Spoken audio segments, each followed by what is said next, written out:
Nice and warm in here for you guys. Opening statements here.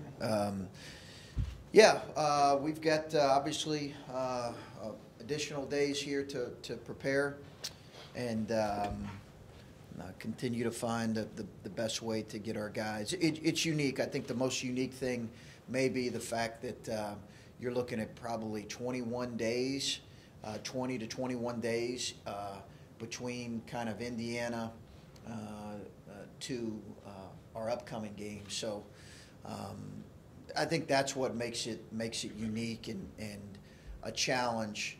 That I don't think I've experienced that as a coach, but we've got some ideas.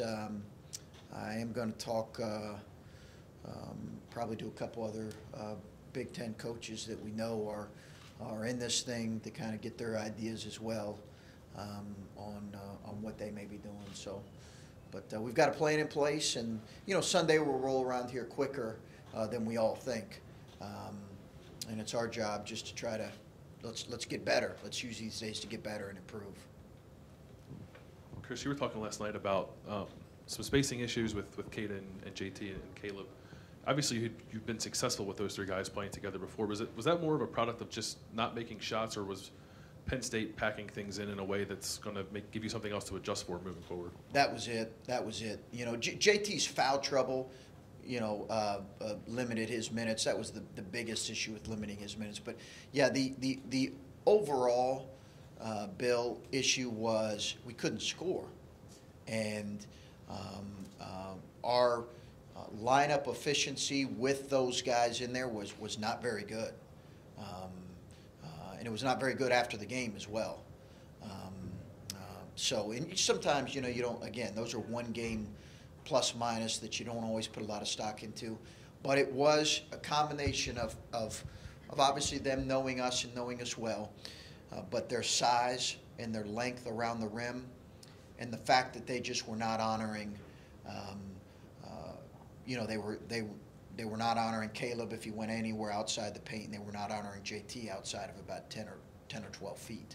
So, I think being able to play and have some versatility. I think teams have played us like that in the past, but those guys have been able to finish, even though they're playing like that. If that makes sense. Caleb's still been able to finish. JT's still been able to finish in those situations. But the way, as physical as the game was being played, we could not. They weren't finishing, so we had no space for Kata to operate or other guys to operate, and we weren't finishing, and that made a combination of tough offensive. I guess when you're trying to move pieces around and maybe you want to combat that without losing much size, what's your comfort level of playing Micah at the 4 right now? Consider doing it? No, we wouldn't consider. We wouldn't. That may be something we look at in the future, but you're really looking. His ball handling and passing needs to really improve, and at the same time, he's got to be able to guard fours. He's got to be able to guard a guy like Stevens from Penn State, and hopefully we can get him to that point. But right now, we're not close to being at that point right now. But it is something I think in the future we'd like to be able to look potentially at doing that, playing him and Caleb together. Coach, you mentioned yesterday on your show keeping Jay Sean kind of in check with his emotions. But how do you strike a balance, keep letting him play freely, because he brings that kind of energy to this team, and that's kind of his MO. So how do you strike a balance between keeping him in check but also letting him play kind of his game? Well, I just keep talking to him about it. The two really far from the basket were killers because of we couldn't play him as much. We had to pull him in the first half when he got 2, and then the second half when he got 4. It's greatest strength, greatest weakness kind of a thing. We all have great strengths, and they can all be weaknesses for us. So he's done a really good job of managing that. He's had moments where he's had some stuff that he's got to deal with. I think it's been much better this year, from what I understand. But he is going to have to continue to not be reactionary in those moments, and certainly not add to the situation with a tough foul. But at the same time, right, like you said, we wouldn't be where we're at without his emotion and how that's helped us in situations.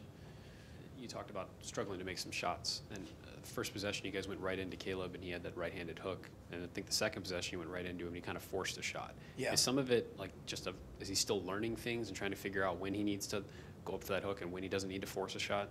I think so. I think that's it. I think they play him really physical. I think his finishes have not been as strong, or were not as strong, or his moves were not as decisive in that game as they needed to be. But he just all in all, he did not move as well in that game as maybe what he's done in the past. And they were quicker to balls, and they looked more athletic on the interior than we did. So, some of that is going to take place with a great offseason, hopefully, and take place in time. And some of that is, too, he's a freshman who's played a lot of minutes, and there probably is some – I don't think there probably is. There's clearly some mental and physical fatigue right now for a guy like him who's played – he's been in the starting lineup since, I don't know, early on. Is any of that the ankle? I think the ankle might, in terms of his movement, maybe a little bit of a part of it, because it is still giving him some issues. But he just doesn't look to me like he's, overall moving. We're going to try to get him a little bit better shape heading into next week. But we just got to get him back to moving better. But at the same time, I think they have big bodies, 6'9", 7 foot, that were being thrown at him. And they did a good job guarding him. When you look back at the film in that game, the offensive rebounds, was that more a case of, they're taking jump shots from the perimeter and they're coming out, and you guys are crashing a little bit more? Was that just not reading the – Their offensive rebounds? Yes, Penn State. Yeah. It's something we had talked about. Their guards do a really good job rebounding, and it was a concern. But across the board, they do. They come flying in. We've been a really good defensive rebounding team for the year. We just were not in that first half. We were not physical enough, and they looked quicker to balls. They looked more athletic than we did. And I've got to do a better job making sure our guys are on point going into that. But they just, their guards rebound really well, and it's not necessarily a strength for us as a group, but we've got to be better in that. And, you guys, I think it's 3 of 5 you've lost. The Indiana game was the late buzzer beater. Are you heading into a tournament when momentum can become a big thing? Are you at all concerned with kind of how you guys are heading into it? No, because a lot of teams, you could probably look at, I don't know, however many of the 68 teams are going to be in, you could probably look at over half of them and you could say, well, you've lost 2 out of 4 or 3 out of 5, or, a lot of teams are losing in league play and in conference tournament. So I don't really look at that as much as just hopefully, getting us to be our as best as we can be on Thursday and Friday, and/or Friday. Chris, kind of the same thing. You said last week, I don't know if you had been on the Big Ten call or what, but you said that people that know basketball were sent. You got the sense from them that you were going to be a quick out. And I don't know if you were talking about just the Big Ten tournament or the NCAA or what, but as you look at your team at this point, do you feel like you're playing as well as the team that played the first month or so of the Big Ten season? Do you think you're playing the way you finished? Do you think you're playing poorer, or did you just happen to catch Michigan and Penn State 3 times in 5 games? Yeah, I think it's probably a combination of all those things. I think we can play better. That we had just heard somebody had mentioned that to us who had seen us play a few times. Kind of that was their educated opinion. And they like to preface it with no offense. So that's. I mean, it was. I'll let you kind of figure that out. It was someone who's kind of watched us play for a few times, so it could be a variety. But But I think, you know, you try to ignore all that and just focus in on your team. I think we can play better. But part of, to your question, you know, we played Michigan on the road. I thought we actually played pretty well against Michigan on the road. We just didn't win. I'm not so sure we didn't play better against Michigan than we did against Indiana, but in some ways. But we obviously did not play well at Penn State. I thought our fight against Penn State in the tournament was much better, and defensively, we were really good. We just have not, you know, we've not been able to, you know, play. I think for us right now, if we're going to advance at all, you know, we are going to need obviously our better players to play well, and we're also going to need a production from someone else that maybe is a little bit unexpected, somebody, whoever that is. And I think that's what teams have really keyed on our main guys right now. And I think that's where we've struggled a little bit offensively here of late. Coach, when you guys were struggling there in the first few minutes against Penn State, it seems like Michael Potter and Andre came in and gave you some pretty meaningful minutes there. Just what do you see their role with this team moving forward as you get ready for tournament time? And will you see their play elevate at all in terms of minutes? Yeah, I don't know that the rotation will move or change a whole lot, but I think both of them have done some good things. Mike obviously made a three there. Took another one that was probably a little bit where it was a second thought there, I think, in the second half. But he did some good things. He's got to continue to rebound a little bit better for us. But did some good things, played with really good energy and really good life. I was really pleased with that. I thought Andre has consistently been pretty good. You know, there was a defensive error or two that you probably don't, scouting report stuff that he's normally on point with, but he's given us great lift. He really has, and I would expect that he would continue to play a really important role for us. And then you mentioned in your opening statement having about 3 weeks between Indiana and the NCAA tournament. Just, I mean, you didn't know who your opponent was until the day before the Big Ten tournament. You won't know who your opponent is till Sunday. What do you use those days when you don't know who you're playing to work on? Is it just basics? It's a lot of what, you know, reestablishing your habits, your system,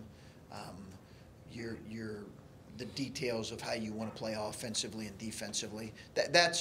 I would say that's the bulk of it, just trying to reestablish those things. And again, Sunday's going to roll around here quicker than we think, but we're trying to reestablish our habits. It's almost like a training camp. Is there kind of like a sense of anxiety, like when you don't know who you're playing? Are you kind of getting a little antsy, just knowing, like? Probably a little bit. Probably a little bit of being a little bit antsy, but. As much as I've called the committee, they have not been willing to share with us who we're going to play. So I think they've ignored my call. Chris, can you just talk a little bit about the value that both Greg and Scooney have brought to the team this season, and especially as you're getting ready for the NCAA tournament, just that experience Scooney has playing on a Final Four team? Well, it's interesting because I don't think I've had a full understanding of how few guys on our roster had actually played important roles in an NCAA tournament team. So that's kind of interesting for me. You know, Andrew's been a part of teams, but he hadn't played a whole lot in the tournament setting like he is for us. And Cam and Kata and JT all played roles, but it's much different now with what they're experiencing. So, you know, I think having those guys. That experience. Those guys have been great. You know, Greg's a full-time student, so he's not been around a ton.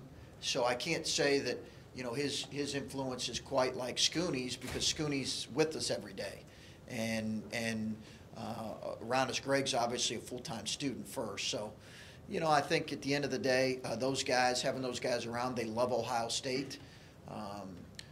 Scooney's with us every day, and in the role that he's allowed to do per NCAA rules, he does a really, really good job with it. Steve, okay. Finish up and play. I see you guys have scheduled an event for Sunday in conjunction with the reveal. Obviously, the schedule kind of works out because you're not at a tournament this weekend. Just, you think that'll create a neat visual when Ohio State's name comes up and everybody cheers, and Yeah. you're hoping that it is kind of a neat thing to kind of send you off into the next journey. Just talk about the thought of having that and what you hope to see. Yeah, I just think it's a cool thing, and it was kind of suggested to me, hey, do we want to do this given the calendar like you mentioned? And you know, I said sure. You know, I think we would like to do it, and we've done it the last couple years, and it's a fun thing for your fans and for your team to appreciate. And I don't think you ever want to take for granted the opportunity to be one of the few select teams that are playing in this thing. And it'll be a good moment for our guys to kind of take a deep breath and kind of take it in that they've earned the right to play in this tournament, and they deserve that moment. And then it'll be quickly turning to the business, the task at hand. But you know, as much as we can do it, we'd like to do it because it also allows your fans to enjoy the experience with you, and students and others to kind of enjoy that experience. So we're looking forward to doing it. Chris, I've heard all these ranging answers from coaches on this question, so I'm just curious what yours is. In your NCAA tournament experience, is there a mold? Is there a type of team that you have found has the most consistent success? Obviously, teams win in different makes and models all the time, but is there one way that a team is built that leads to the most consistent success at tournament time? Obviously, you would want your team to mimic that. What is that? Do you have a model of what that looks like in your mind? Yeah, I think veteran teams that have experience playing in it really help. I do think that's not always the case, but I think that helps in this environment. I think you know, come tournament times, teams that are really sound and committed to what they're doing offensively and defensively, I think usually have success. Usually tough and physically tough and tough-minded teams are teams that have success. But it is really, I almost say it's a crapshoot, but it really is you know, Michigan State a couple years ago, one of the best teams in the country, loses in I think a 2:15 game. You know, I've seen one of the best teams in the Big East multiple years that has you know, been a #1 seed and gotten bounced. It's tough and as sound and as committed a team as Villanova, and then obviously they went on a deep run. You get there enough, usually good things happen. But I don't know if there's a specific type, because I think, you know, we've seen Syracuse win it in the zone, and you know, different teams win it, but usually. Excellent guard play helps because there's so many close games, and I think a veteran team that has had some experience like this typically help in these types of situations. Are you pretty resigned to? It seems like the 4 is going to Boise, the 5 is going to San Diego. I mean, do you buy into these projections? Is that right? Is that what's happening? I'm getting that from Mr. Wallenberg. Okay. Is that right, Dan? I have no idea. 4s and 5s are in Boise and San Diego. Ah, okay, now he comes clean. So, I mean, have you done that in the past, you know, shipped out 4,000, you know what I mean? Yeah. And is that part of the great adventure? Where you're going to go, you're saying? Yeah. Or? Yeah. I mean, I've not been out west in my tournament experience. I've been in Pittsburgh and Raleigh and then down south a couple times, but I've not been out west. So, you know, it looks like that's the area that we would fall probably, I guess, 4, 5, 6 range probably.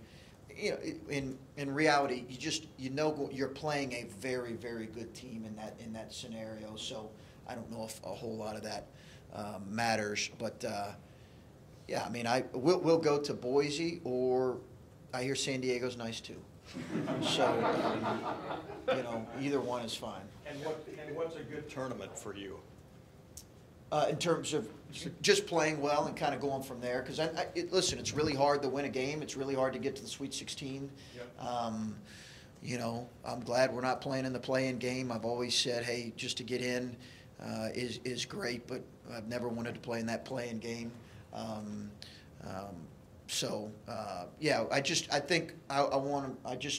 optimistic and hopeful that we can play well. What all that looks like, I'm not sure. All right, thanks, Coach. Okay.